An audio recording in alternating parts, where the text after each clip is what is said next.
हमारा भी एक जमाना था। आज आपको ले चलते हैं उस समय में जिसको आप सालों पीछे छोड़ आए हैं।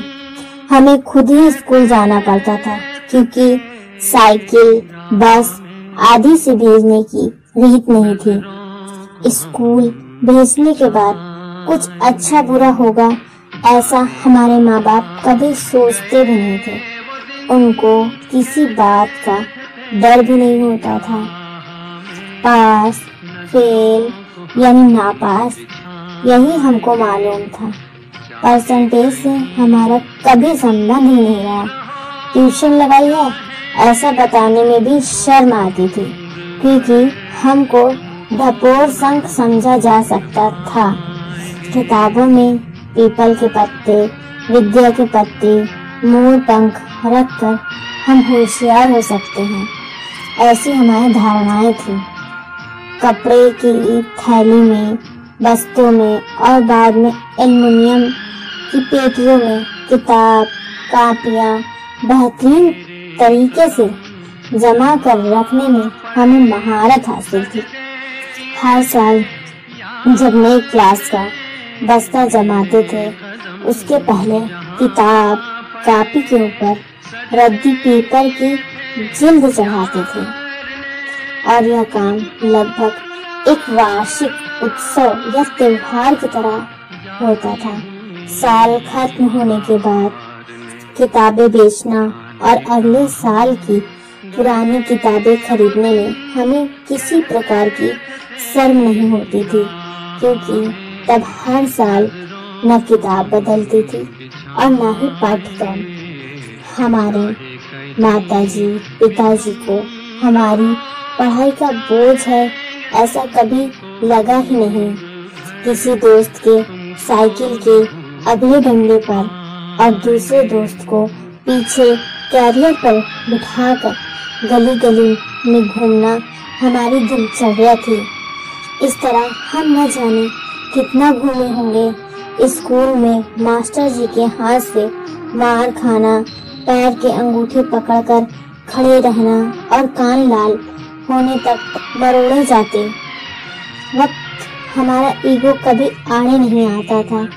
सही बोलो तो ईगो क्या होता है हमें मालूम ही नहीं था। घर और स्कूल में मार खाना भी हमारे दैनिक जीवन की एक सामान्य प्रक्रिया थी।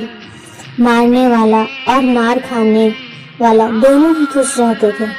मार खाने वाला इसलिए क्योंकि कल से आज कम पिटे हैं और मारने वाला इसलिए कि आज फिर हाथ धो लिए। बिना चप्पल जूते के और किसी भी गेंद के साथ लकड़ी के पटियों से कहीं पर भी नंगे पैर क्रिकेट खेलने में क्या सुख था वह हमको ही पता है।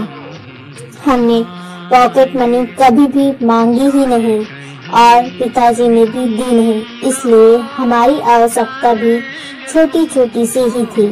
साल में कभी कभार एक आध बार मेले में जलेबी खाने को मिल जाती थी तो बहुत होता था। उसमें भी हम बहुत खुश हो लेते थे। छोटी मोटी जरूरतें तो घर में ही कोई भी पूरी कर देता था क्योंकि परिवार संयुक्त होते थे। दिवाली में लिए गए पटाखों की लड़ को छुट्टा करके एक पटाखा फोड़ते रहने में हमको कभी अपमान नहीं लगा।